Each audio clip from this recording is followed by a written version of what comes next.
If you got a Bible with you, turn to 2 Timothy this morning, the first chapter. If you didn't bring a Bible with you, we have extra Bibles. Be glad to let you use one of ours. Raise your hand if you didn't bring a Bible this morning. And we're going to 2 Timothy, the first chapter. Let me encourage everyone to come and be a part of the marriage meeting. It's not just for people that have a terrible marriage. That's a great misconception. And don't be concerned that you're going to be embarrassed about it. There's nobody that's got too much faith to be healed or too much faith for there to be provided for. And the same thing is true. There's nobody that's got too much faith or knows too much about having a good marriage and a good family. This is the foundation of our life and our church, and it's just so important, and it has to do with the glory of Christ and the church. And we certainly don't know too much about that. Let's believe God. I believe we're having it at the direction of the head of the church. Of all the things we could have meetings on, you know, we got these two of our own major meetings every year, Week of Increase in October, and we could do something else. But I believe the Lord has directed us. I think marriage is important. I think family is important. And how many understand the family is on the foundation of the marriage? And it's such a big thing, and the devil is out to just destroy it and you know, cause people not to have any respect for marriage anymore and don't even know what marriage is, and everybody's trying to even define it and figure it out. Well, no, it's been settled a long time ago. And what we need to do is not try to figure out something new. We need to go back to the Word and establish ourselves. I know I go to flight school a couple of times a year, and to brush up on things, because you know, when you're blessed and your equipment is blessed, you just take off and go from point A to point B, no problem. So you don't practice things like catching on fire and your engine's quitting and all that kind of stuff, so you fly for months and it doesn't happen. But you need to go and brush up on it, what to do and what to be ready for. And this reminds me of that, the marriage meeting. You know, yeah, we're making it when a lot of our marriages are pretty good, but we need to brush up on what the Lord told us to do. Are we doing what He told us to do? And if there are any issues, do we know how to handle them? And so we'll be prepared. A lot of things, we just won't have trouble in some areas like other people do, but then things that do come up, you'll know what to do. You'll be prepared. You'll be ready. So don't miss out on this, what the Lord is providing for us in this area. 2 Timothy, the first chapter, we began a few weeks ago on the subject we're calling true faith. True faith. Our text is in 2 Timothy, the first chapter and the 5th verse. He said, "When I call to remembrance the unfeigned faith that is in you, which dwelt first in your grandmother Lois and in your mother Eunice, and I am persuaded that in you also." What is it that he said was in Timothy's grandmother and in his mother and in him? Faith. But he qualified it, didn't he? He said unfeigned faith. Now, the longer I walk with the Lord and the more I learn about faith, the more I appreciate this phrase and the more I appreciate this revelation. Because if there's an unfeigned faith, what else must there be? A feigned faith. Well, the word feign means to act or to pretend. Well, if there's a unpretend faith, there must be a pretend faith. Other translations bring this out. The Weiss translation says unhypocritical faith. The New Living and the New King James and others say, I remember your genuine faith. The Easy to Read and Basic English and others say, I remember your true faith. True faith. Hence the title of our series. Well, if there is a unhypocritical faith, there must be a hypocritical faith. If there's a genuine faith, there must be a fake faith. If there's a true faith, there must be a false faith, or elsewise you wouldn't need to distinguish it. And there are a number of people over the years and decades that have said and done things in the name of faith that was a disaster.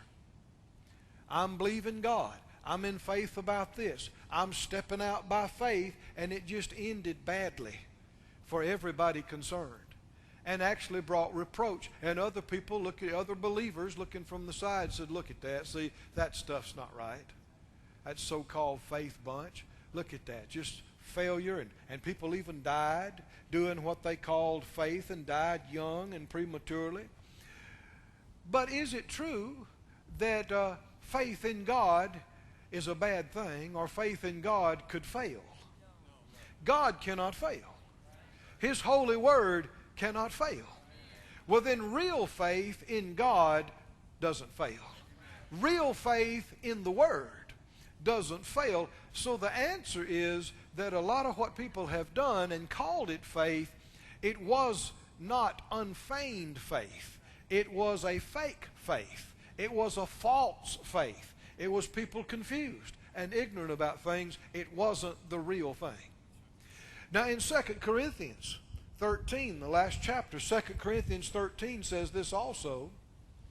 Examine yourselves to see whether you are in the faith. Test yourselves. The good news says, put yourself to the test and judge yourself to find out whether you're living in faith. The New Living says, examine yourselves to see if your faith is genuine. Are we supposed to check up on ourselves, examine ourselves, test ourselves, judge ourselves to find out what? Are we really in faith? Is this true faith? Is this genuine faith? Now, the Lord's speaking to us here at Faith Life Church, and anybody else that'll hear these things. But we need to check up on ourselves.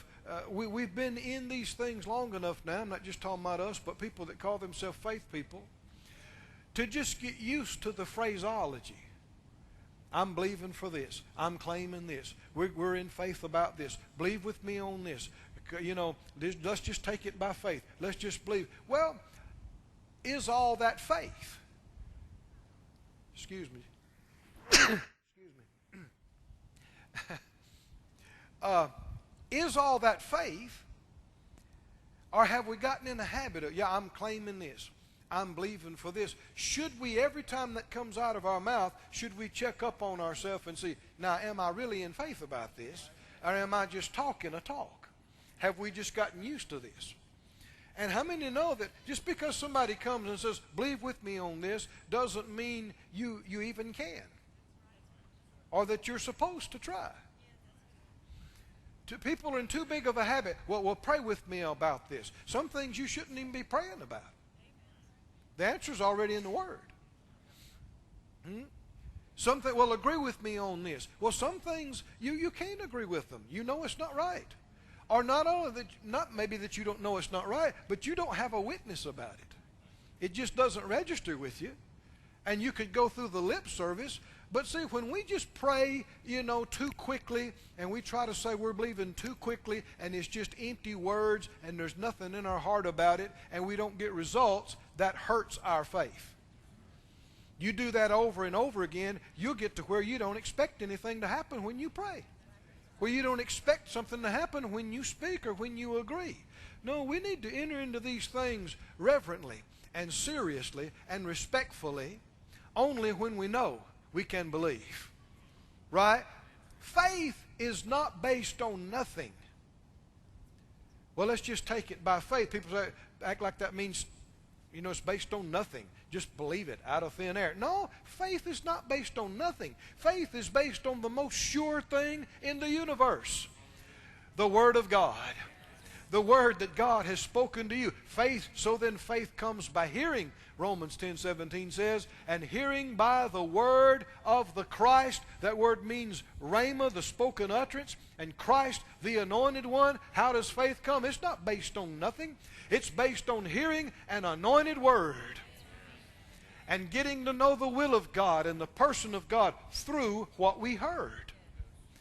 Faith is based on the Word. Faith is based on God who spoke the Word.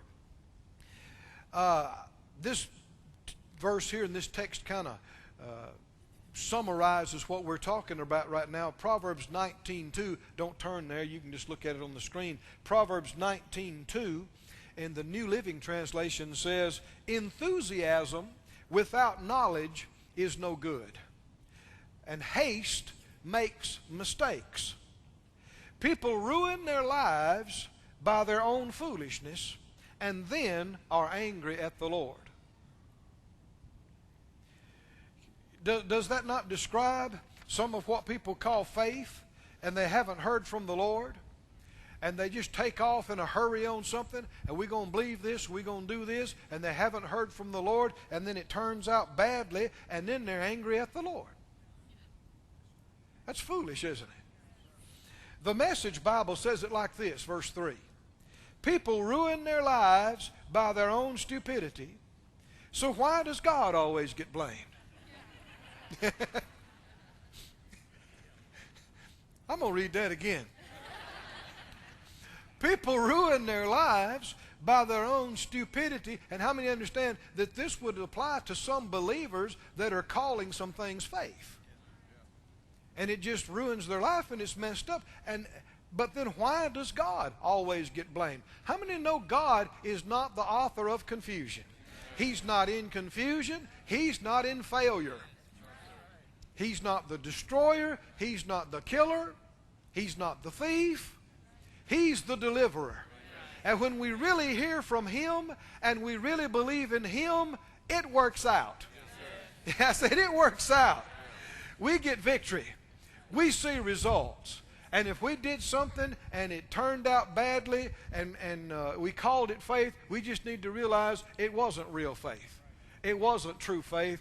We missed it somewhere, and we don't need to blame the Lord. Go with me, if you would, this morning to the book of Mark, the 11th chapter, and then we're also going to the book of Psalms. Mark 11.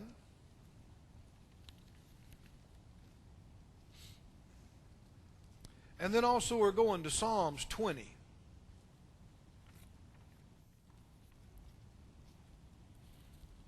Can you hear me okay? Not quite as crispy anymore, is it? They're doing a good job. Mark 11 and Psalm 20.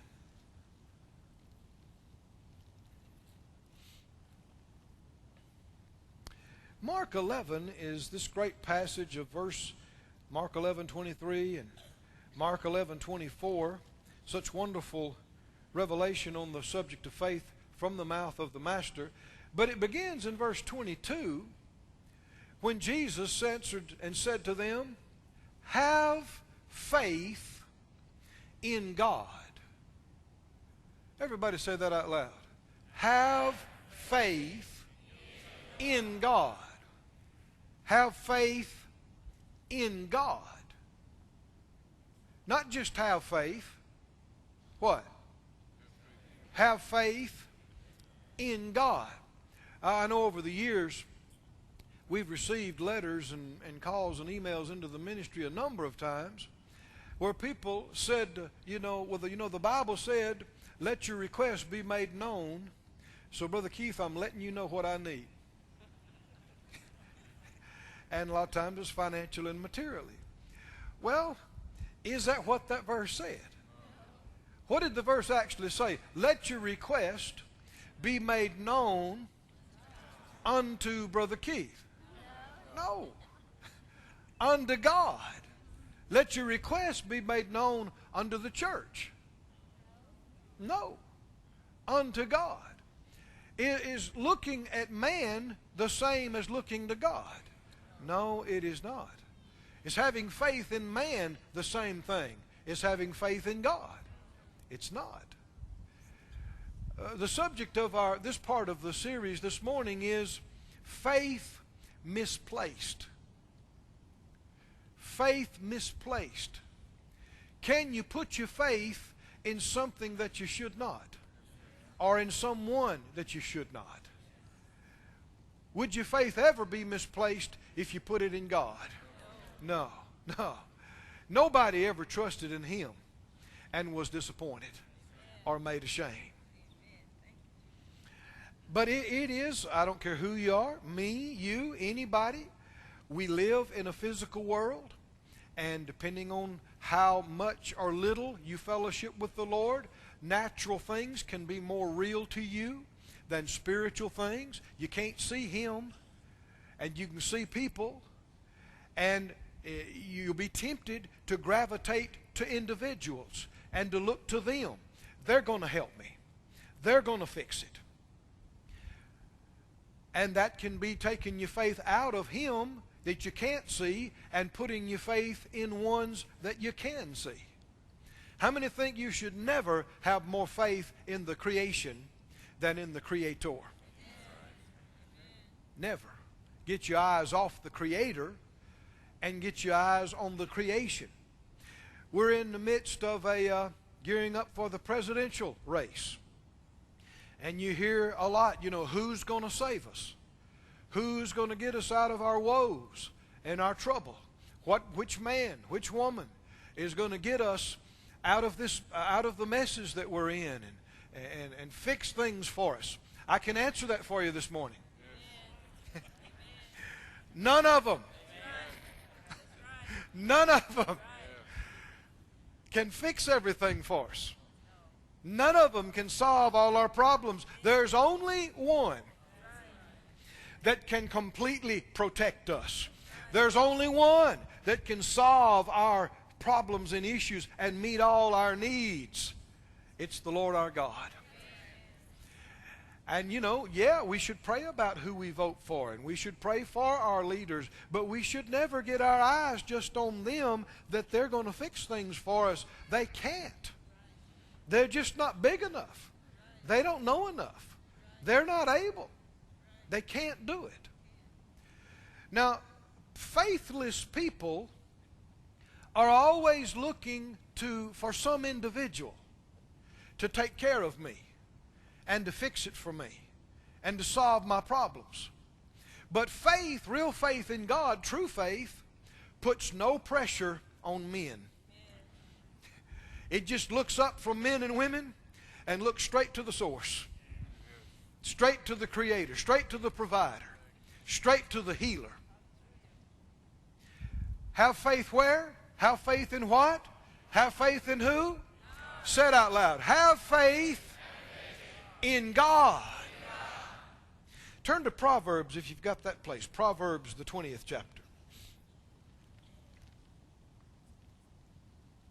Proverbs chapter, I meant to say Psalms. Were you in Psalms? Well, Psalms 20 is where I'd like for you to go. Psalm 20. In the 20th Psalm and the 7th verse, it says, some trust in chariots, some trust in horses, but we will remember the name of the Lord our God. They who? The ones that trust in the chariots and horses. They are brought down and fallen. But we who? The ones that trust in the name of the Lord. We are risen and stand upright. Well, what are chariots and horses? Well, chariots and horses were some of the best military and protective gear that the nation could use. Now, it's not to say that you don't have any chariots and horses. See, some people go too far that way. He didn't say don't have any chariots and horses. The problem is not having them. The problem is trusting in them. Looking to them only. Relying on them completely instead of the Lord. It's like people say, well, the love, money's the root of all evil. No, the Bible didn't say that. It said the love of money is the root of all evil. Could you have money without trusting in it? Could you have money, even a lot of it, without loving it? Could you have it and just look at it as a tool to be used, realizing money can't save you, money can't make you happy, money can't heal you. Right? Money is just a very limited tool. But the love of it. And you know, 1 Timothy talked about this too. It said, don't trust, tell rich people, don't trust in those uncertain riches, but in the living God, which gives us richly all things to enjoy. It's not having the riches, it's trusting in them. The rich young ruler that wouldn't liquidate and follow the Lord. It wasn't the money that was holding him out. It was that, and it wasn't that the Lord was trying to get him to take a vow of poverty. He didn't say anything about that. What if he had liquidated and had sown all that? According to the Bible, there's a law of sowing and reaping. Right? What would have happened? He would have reaped, wouldn't he? He wasn't asking him to take a vow of poverty. What was he trying to get him to do? It was obvious. By putting his finger on that, it revealed this man was trusting in his money. His faith was in his money. And the Lord was endeavoring to get him to demonstrate that his faith was not in his money. His faith was in the Lord. How you going to prove that? Liquidate. I know that proves it, right? Talk is past now. You're demonstrating. But he failed the test. He got bound up in his own fear, and he would not do it, and went away sad and missed out on some huge, huge blessings.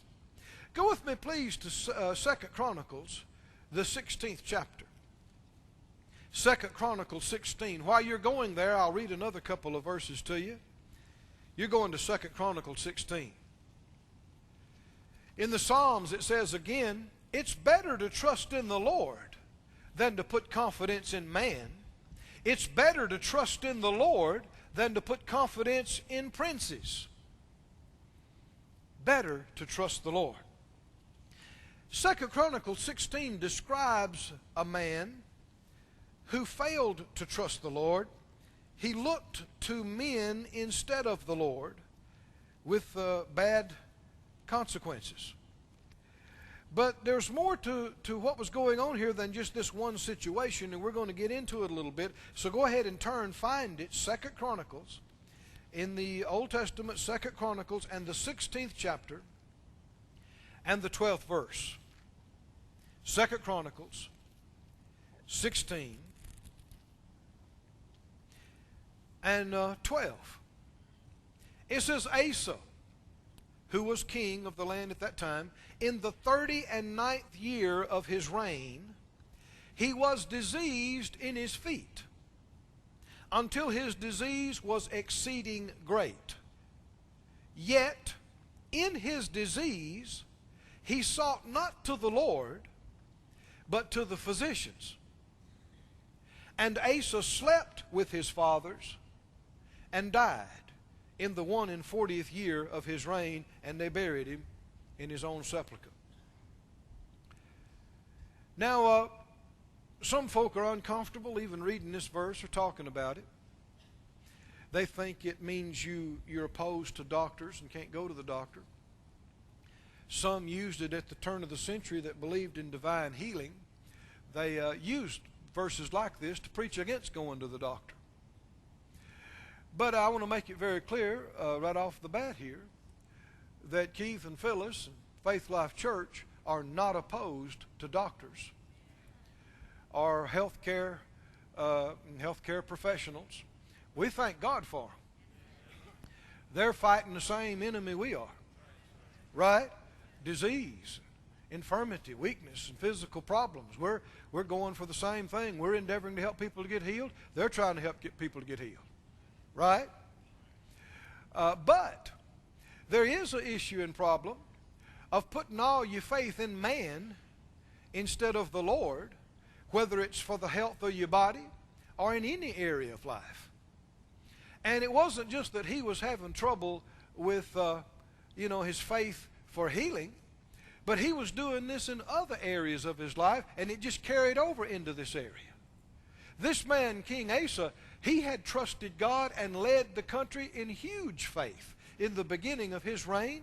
When they faced seeming impossible situation, they looked to the Lord and trusted God and had miracles. But then afterwards, he started going backwards. And instead of continuing to trust the Lord, he quit trusting the Lord and started looking to men. Let's study a little bit. Turn back to the 14th chapter of 2nd Chronicles, and let's read what happened and just get the whole story here. 2nd Chronicles 14 and 9. This is shortly after Asa came to power. 14:9. There came out against them Zerah the Ethiopian with an host of 1,000,000. How many is that? That's 1,000,000 foot soldiers. And 300 chariots, and came unto Marishah. And Asa went out against him, and they set the battle in array in the valley of Zephrathah at Marishah.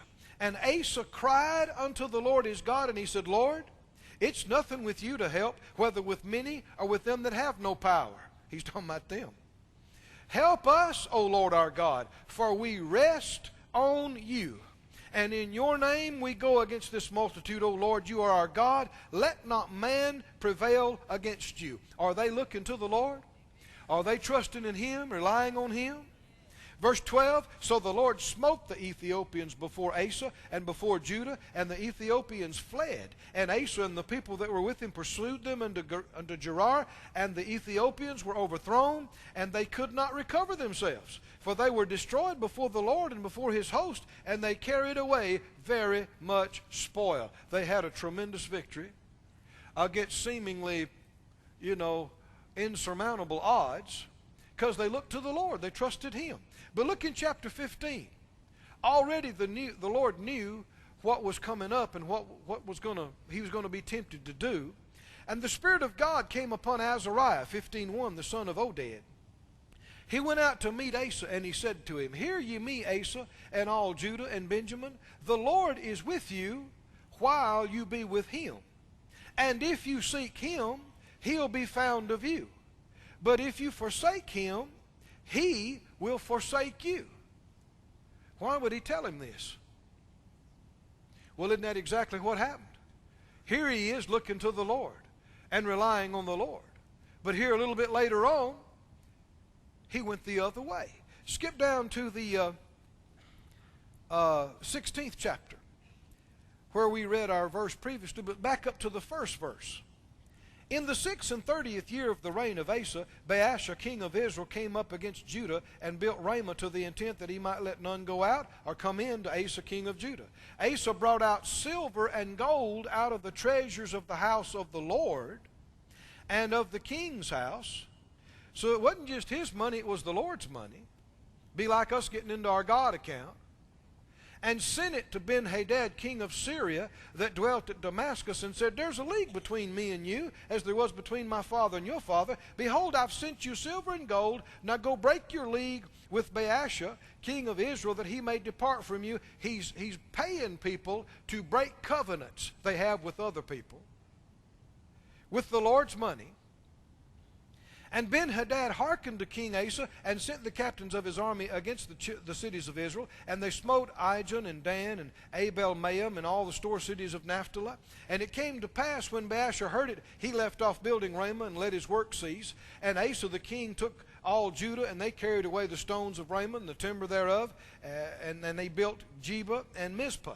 At that time Hanani the seer came to Asa king of Judah, and said to him, Because you have relied on the king of Syria, and not relied on the Lord your God, therefore is the host of the king of Syria escaped out of your hand. See, God had planned to give them a complete victory over their enemy, just like He did the previous time with the Ethiopians. He said, Were not the Ethiopians and the Lubims a huge host with very many chariots and horsemen? Yet because you did rely on the Lord, He delivered them into your hand. For the eyes of the Lord run to and fro throughout the whole earth, to show Himself strong in the behalf of him whose heart is perfect toward Him. Herein you have done foolishly. Therefore from henceforth you shall have wars. And Asa was wroth with the seer, and put him in a prison house. For he was in a rage with him because of this thing. And Asa oppressed some of the people at the same time. How many would understand this would explain how he got in this diseased condition? Right? to begin with. It wasn't just that he went to the doctor. Right? That was just a carryover. Just a few verses down from this, it says, and he was diseased in his feet, and in his disease, didn't just say he went to the doctor, he sought not the Lord, but to the physicians. What does that mean? He replaced the Lord as his healer with the doctors. Now that's not okay today either. Right? We're not to take any man or any woman or any institution or any group and say, you're going to save me. You're my answer. Never look at any man or woman and go, you're my last hope. You're my only hope. If you don't come through for me, that's it. I'm not going to make it. Well, you're in trouble then. I said, you're in trouble. Because your faith is in them, not in the Lord. Listen to the language again in other places. In Jeremiah, it says it like this. Jeremiah, so don't turn there, just listen. Jeremiah 17:5 says, cursed be the man that trusts in man, and makes flesh his arm, and whose heart departs from the Lord. It's not just in letting a man help you, it's you just leaving the Lord out of it and making them your salvation. Verse 7 says, blessed is the man that trusts in the Lord, and whose hope the Lord is. He goes on to say, he shall be like a tree planted by the waters, that spreads out her roots by the river, and shall not see when heat comes, but her leaf shall be green, and will not be careful in the year of drought, neither shall cease from yielding fruit. That's what we were talking about during the offering, isn't it? Even in time of drought, even in time of famine, if a man will get his eyes, if a woman will get her eyes off of men and women and on to the Lord and believe he can provide, even when men tell you they can do nothing, you can experience miracles and help. Who's your provider? Who's your protector? Who's your healer? Who's going to fix everything for you? It's not the Republicans. It's not the Democrats. It's not the U.S. government. Right? It's not Faith Life Church. It's not your daddy or your mama. It's not your wife or your husband. It is the one who created the heavens and the earth. It is the one who can provide in famine and war.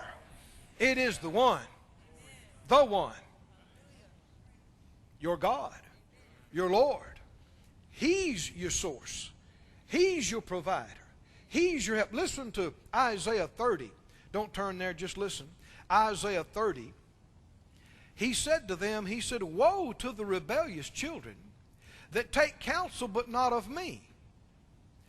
They go down to Egypt. Of course, Egypt's a type of the world and the world system. And they have, this is verse 2, Isaiah 30, verse 2, they have not asked at my mouth, and that to strengthen themselves in the strength of Pharaoh. Notice this, they have not asked. They didn't ask me. They just went to man. Now, nothing's going to work for you like it should unless you mix some faith with it. I don't care if it's a laying on of hands, if it's a prayer, if it's the gospel itself, or if it's an aspirin. Nothing's going to work for you like it should unless you mix some faith with it. You know, they do tests all the time with medications. And they'll have their new medication they're trying out, and then they'll have something else that looks just like it, but it's just a sugar pill or something. It's a placebo. But a lot of times they'll get results out of that placebo. Yes. Yeah. Don't they? When they say, well, we had, 50% better results with the real drug. That means you had some results with the nothing drug. Well, how could you have results with a nothing drug, a placebo, a sugar pill? Jesus told people, your faith made you whole. I reckon you could eat an acorn, and if you believed it would help you. Come on now. So in that case, it's not just the acorn that's doing you a world of good. It's your faith. It's your faith. Oh, but you got to watch about misplacing your faith. Taking your faith out of God and putting it in people. No, we don't believe it's wrong to go to the doctor. We don't believe it's wrong. You know, I've had people before that have labored and said, well, you know, I don't want to displease the Lord. I don't want to not trust the Lord. I don't want to use means. I don't want to use man's methods. I know a good-hearted man of God, a minister friend of mine years ago, they had suggested that he have a little procedure, a surgical procedure. And man, he was laboring over that. He said, I don't want to displease the Lord. I want to trust the Lord. I don't want to do that. And he was just troubled by it. You know, for one thing, trouble shows you're not on the right track. Being troubled like that the path of direction is peace. And so I prayed about it myself. And the Lord showed me something. And I went into his office and sat down one time. And I said, well, you don't want to use any means. He said, no, I don't want to use any means. I said, I thought you got a splinter in your hand last week. He said, I did. I said, where's it at? He said, I got it out. I said, how'd you get it out? He said, well, I took some alcohol, and I took a needle, and I took some tweezers, and I said, and you performed an operation on yourself, didn't you? I said, you used tools. You used means. Right? Sometimes people are inconsistent. They'll just do one thing without thinking about it, but then they'll labor over something that really is the same thing. I said, why didn't you just believe for the splinter to dematerialize?